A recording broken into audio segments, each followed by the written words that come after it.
What's up YouTube? Hopefully everyone is having an amazing day and welcome back to some more Horror Nights.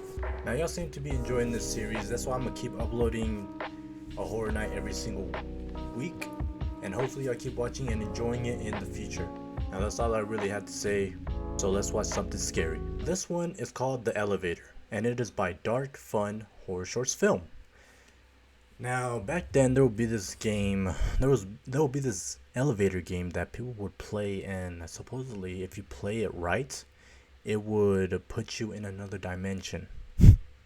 Now supposedly, real story, supposedly there was this one girl that was playing the elevator game and she died supposedly by playing it. I don't know, nobody knows what's happened. It's literally a mystery to the whole world. But supposedly she was found in like a water tube or something, and I don't know. It was crazy. But let's check this one out. It's called The Elevator by Dark Fun.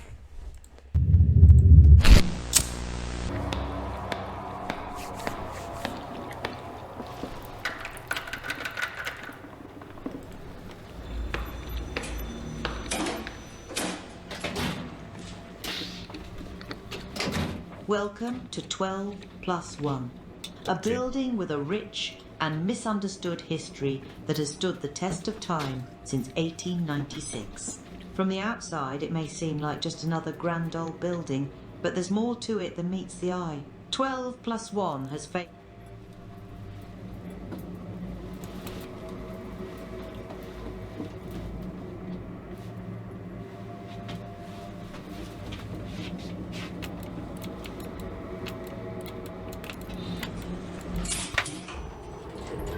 +1 has faced its fair share of troubles over the years, with rumours of strange happenings within its walls and a dark past that has yet to be fully uncovered.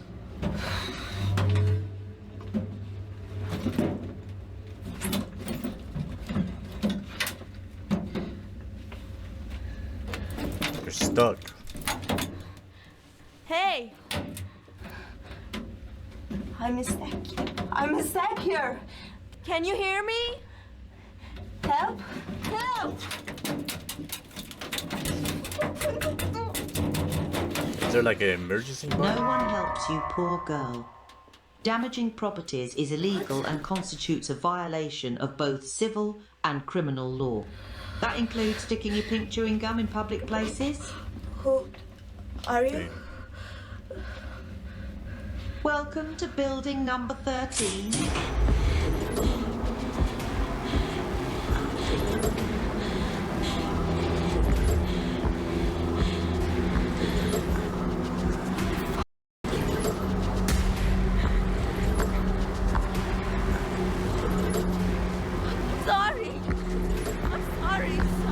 I'm sorry. Ew. Being sorry for rude behaviour is a sign of good social manner, but there are always consequences that one must face. People put their hands on the handle, you know? Sorry. To make up your mistake, write "I'm sorry" on the mirror in front of you with something very special. Wait, what? You can easily find it above your head.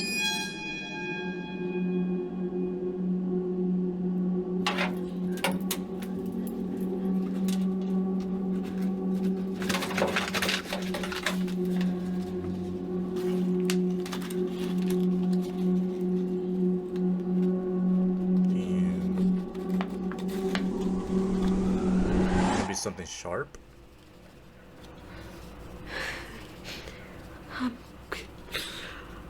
Are you kidding me? Denying your deserved punishment is not morally acceptable. We continue descending until you make the right decision. You can feel that the air becomes denser Give this woman and the an Oscar. concentration of oxygen decreases significantly. This means that a person descending deep into the air without proper equipment and protection would experience a lack of oxygen and would not be able to breathe. Additionally, the extreme temperatures and pressures would cause damage to the body's tissues and organs, leading to an inevitable death.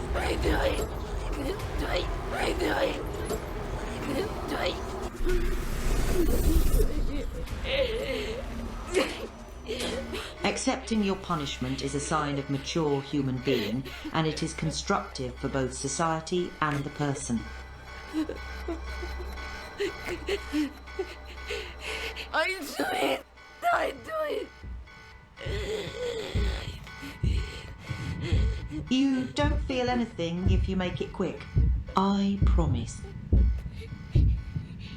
Come on, girl. Great. I knew you could do it. Just one more thing to do, then we go back up. Just write you sorry and everything will be over soon. Like the nightmare you wake up from and you're happy to see the sun again.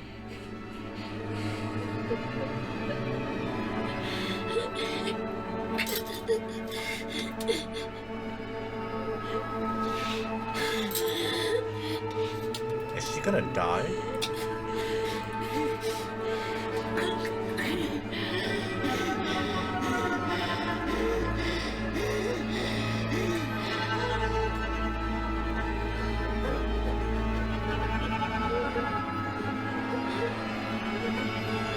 Fantastic work.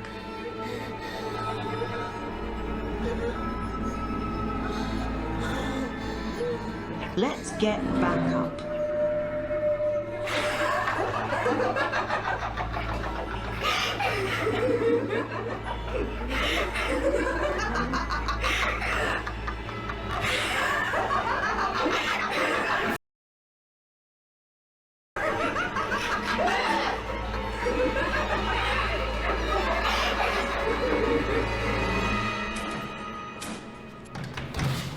Welcome to 12+1, a building with a rich and misunderstood history that has stood the test of time since 1896. From the outside, it may seem like just another grand old building, but there's more to it than meets the eye. All right. I don't know what I just watched, but now we're gonna continue off of where we left off on Lumbar Arts. Let's get started.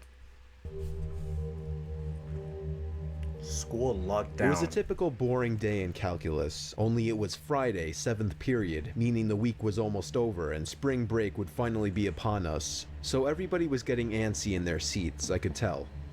We didn't have a test that day like a lot of my friends did with their other teachers, so our teacher in the middle of class just decided to start playing games with us on Sporkle.com. He was a very laid-back teacher like that. As we were doing some brand logo quiz on Sporkle, I remember the exact moment it happened. Right after my friend answered a question, I remember the exact answer too, Adidas. The dean's voice came through the loudspeaker. He sounded panicked and frantic as he told all the teachers this was not a drill and to go into lockdown. I actually got the chills, and I got goosebumps on my arms as our usually laid-back teacher too seemed panicked as he ran to turn off the lights and ushered us to the back corner of the room. We all sat in silence for about 2 minutes, and then the usual buzzing that came from a panel in the back of the room ceased, indicating that the school must have cut all the power. We all looked at each other, realizing this must be serious. A few more minutes of waiting later, we heard a man screaming at the top of his lungs coming down the hallway. 2 girls in the class actually started crying, which made all of us even more scared. As the screaming got closer to the classroom, the lunatic-sounding man started banging on the lockers while screaming, "I'll kill all of you." It was at that moment that I started to fear for my life. My teacher shushed us as we all looked at each other to see our peers' reactions. The banging then moved from the lockers to our classroom door. And that's when one of the crying Damn, girls his punch is screamed that no. hard? The banging on the door only grew worse as the man started screaming, "Open up." 2 of the girls in the class were crying out loud now. It felt like an eternity that man was pounding at the door. But eventually, he finally continued down the hallway, screaming like a mentally insane person until we could not hear him anymore. I'd say 10 minutes later, though it felt like half an hour given the situation, the dean came back on the loudspeaker explaining the situation, which was surprising for him to do. He explained that some apparently mentally unstable person entered the building and assaulted the woman sitting at the front desk, causing her to flee the building screaming, and staff wasn't sure if the man was armed or not. Now, this was before the school had cameras or could afford proper security, so the school was wide open to something like this happening. The staff had done a sweep of all the hallways and classrooms and couldn't find him, so the dean instructed the teachers to resume teaching but to keep all the doors locked and to not let any students leave for any reasons. The most disturbing part, however, is that one of the janitors working the night shift found the man sleeping in one of the storage closets near the back end of the school, and according to rumors that were spread by my peers, sticking out of his pocket was a .44 Magnum. The janitor must have done something stupid to wake him up, for example, leaving the closet door open, because by the time a police officer could arrive on the scene, the man was gone. My entire class, as far as I know, to this day, has no idea if this man was ever found, but I like to think that right now, he's being given the proper help that he needs. Damn. Hey, y'all be safe out there, man. For real. Alright, this next one is called OK Google, and it's by Levi Morgan. Okay, Google. Hey Google, turn off the TV. Okay, turn off TV.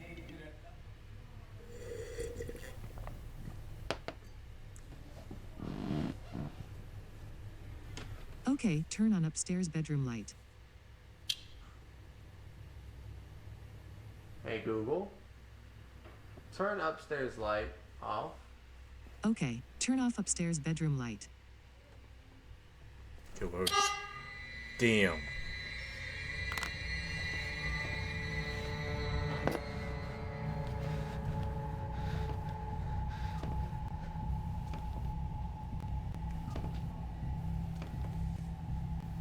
Is anybody up there? Why am I only hearing on my right side? My right side. My left side, I mean.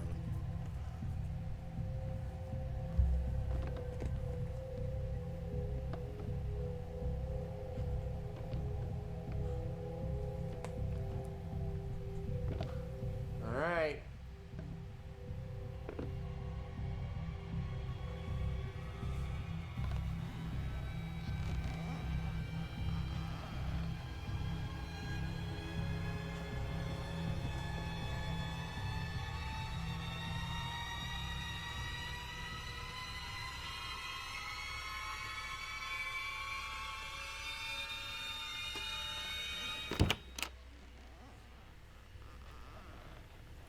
Okay, turn on music. No copyright.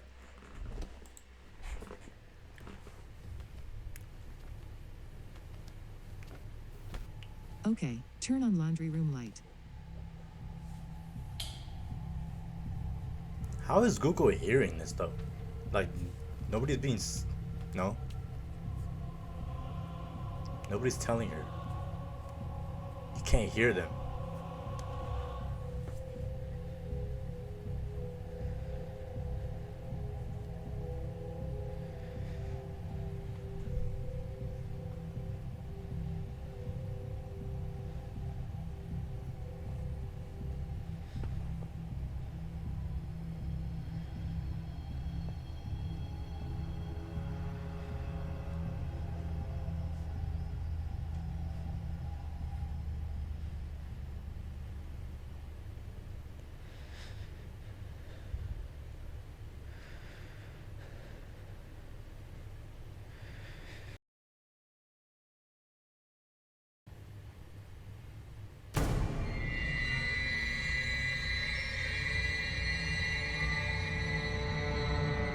Who are you?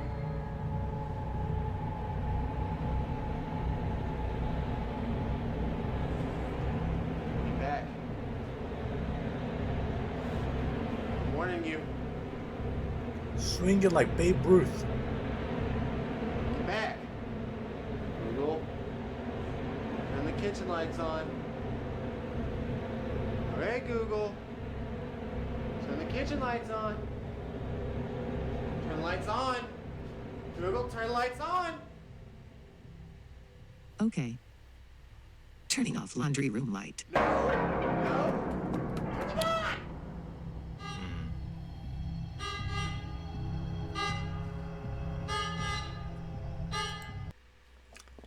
See, I was actually thinking of buying one of these Googles, but after seeing this, maybe not. Now this next one is by Horror Shorts Party, of course, and it is a true amusement park horror stories animated.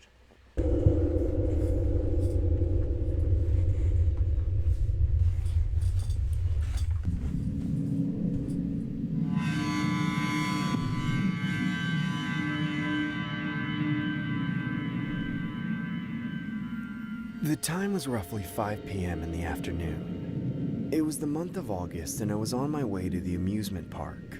The fair was only open for a short duration during the summertime, so I made sure to go as often as I could before the school year began. My parents were pretty lenient growing up. I didn't really have a curfew, so that gave me the flexibility of staying out as long as I wanted, despite only being a teenager.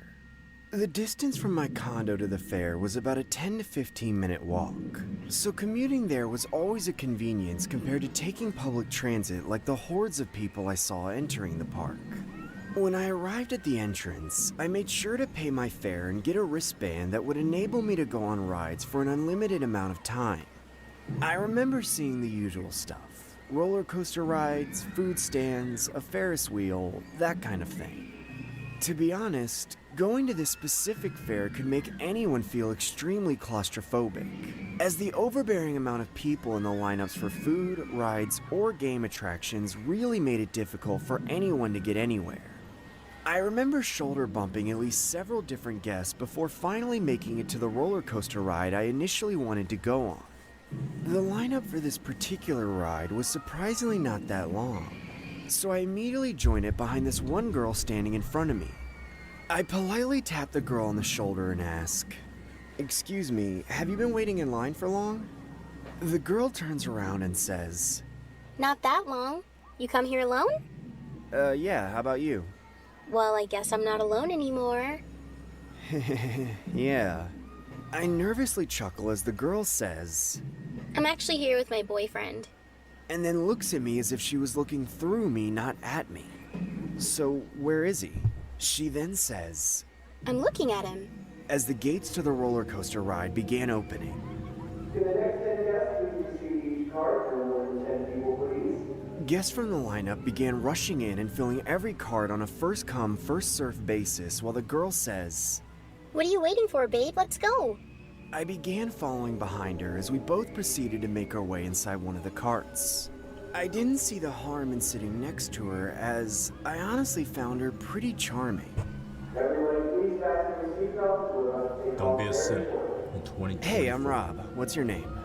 My name is Melissa, but you can call me Melly. Well, it's nice to meet you, Melly.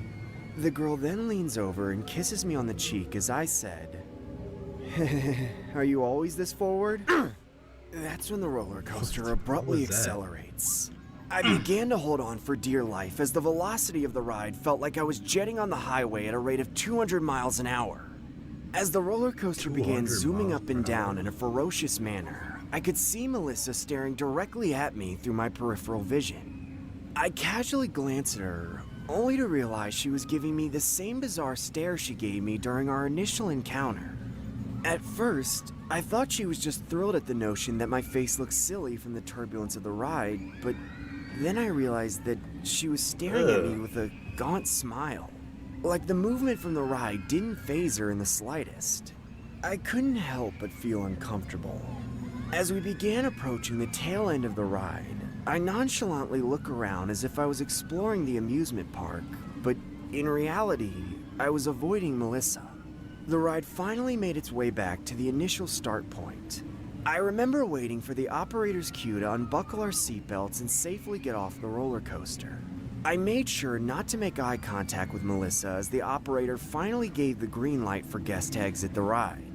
Would all guests please exit on the side to the next guest? All guests, please exit on the side to the next guest. That's when I got off and began speed walking while trying to find a fair game or another ride to go on. I then made my way into the She's gonna be huge there. Ferris wheel lineup, She's gonna be hoping there to again. masquerade myself within the crowd. A small and soft hand began to firmly grasp onto the gaps in my fingers. I look across my shoulder and lo and behold, it was Melissa, holding hands with me as if we were in a relationship or something. Hey, it's me again. Hey, getting a bit too comfy, aren't you? Yes, I'm very comfortable with my boyfriend, duh. Yeah, sure. Melissa then hugs me and caresses her head against my shoulder. I honestly could have shoved her away, but decided to take the high road and go along with the whole facade. Time began running slow as we steadily began inching towards the entrance of the Ferris wheel. I couldn't help but think in my head, what the hell is this girl's problem? Why is she holding onto my arm like that? Does she really think I'm her boyfriend? After about 30 minutes of awkward silence and continuous unwanted arm hugging, we finally make it in front of the ride and began making our way onto one of the passenger cars. Again, we both sit next to each other. Melissa then wraps her arm around mine. I was now convinced that she had built a relationship which was obviously a figment of her imagination. The wheel then began to rotate as Melissa leans her head on my shoulder and says, Rob, can I tell you a secret? Sure, Melly. Hey, can you please stop? I think you're moving a bit too fast here. But it's your fault. What the hell are you talking about? I have an impulsive behavior disorder. You're kidding me. Every time someone calls me by my nickname, I develop an extreme compulsion, where I can't resist the urge to kiss them. Melissa's eyes then wander towards the sky, as if she was embarrassed to disclose such personal information. But then, why did you introduce me to that name? That's when Melissa's phone begins to ring. She pulls it out and reveals a video call coming from her mother. She then answers the video call and says, Hey, Mom. Hello, my precious baby pumpkin. How's the amusement park treating you? Mom, the view is quite amazing. Here, say hi to my boyfriend, Rob. Ooh, isn't he a handsome son of a gun? At this point, I was extremely aggravated by Melissa's antics despite her having this so-called disorder. I didn't want to make the situation any more awkward than it already was, so I just went along with it and entertained the idea that we were a couple. Melissa's great. You guys make for a perfect couple. This is going on for way too You long, gonna buddy. propose or what? Propose?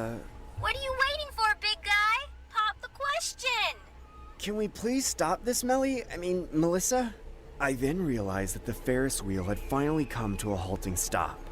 Did you guess on the ground level? Using the Ferris wheel. Again, all guests on the ground level. Damn, that guy do not like his job As at the all. operator gave us the green light to abort the Ferris wheel, I used the opportunity to get the hell out of there and speed walk as far away from Melissa and her psychotic mother as possible. Hey, where did my son-in-law go? Rob, where are you going? I want to ride the Ferris wheel again so you can propose.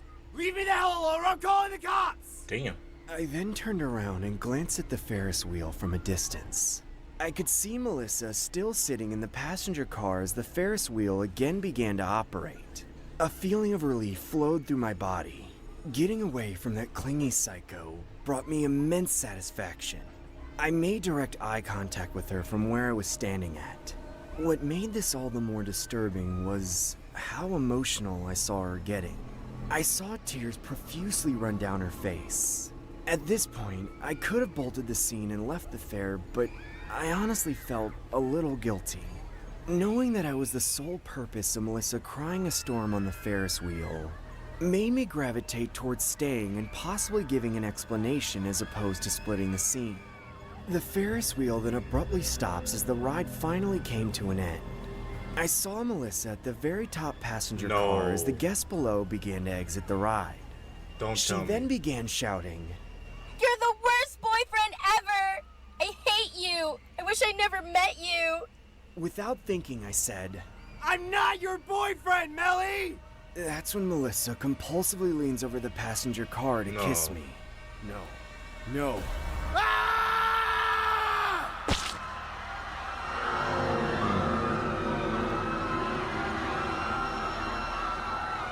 Damn. Wow. Alright, that one wasn't half bad.